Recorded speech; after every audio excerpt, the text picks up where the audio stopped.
With Strivall, we saw the manufacturer wining and dining doctors. They called it education, but in fact it's marketing. In the real world, this happens all the time. There are hundreds of thousands of these events every year where doctors are wined and dined and it's disguised as education. Now these things work. Companies wouldn't put all that money into these lavish events if it didn't work, if it didn't end up with an increase in prescriptions, because that is the key aim of these so-called educational events.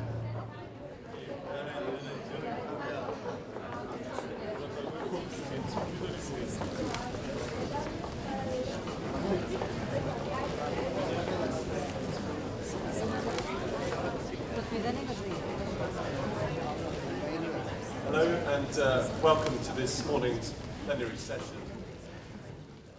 Gifts from pharmaceutical companies to doctors are a real problem because it means that the patient doesn't get truly objective, unbiased advice in the best interest because the doctor's been influenced by the pharmaceutical company that bought him or her meals or sent them on excursions or paid for trips or paid them consulting fees.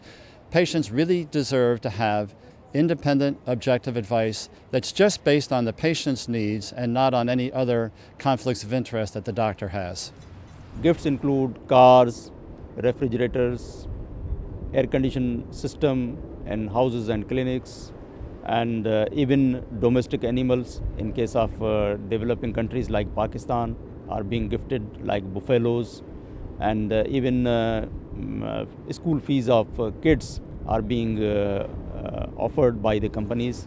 It's unfortunate that when they have big medical meetings, they're usually at incredibly lavish resorts in fantastic destinations. And it's again unfortunate that the majority of these meetings are not educational in nature, they're more recreational in nature and just under the guise of medical education.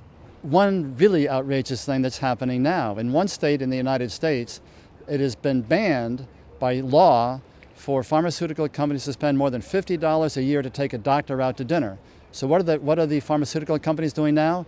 They're taking out the nurses and the secretaries, taking them to restaurants they've never been to before, again trying to influence the doctor indirectly rather than directly. Sporting event tickets, trips to magnificent destinations, the sponsoring of Little League teams that a physician's child might be on. Anything that can create a sense of entitlement with a physician is fair game. When doctors receive gifts, they prescribe more irrationally. They prescribe more drugs rather than less.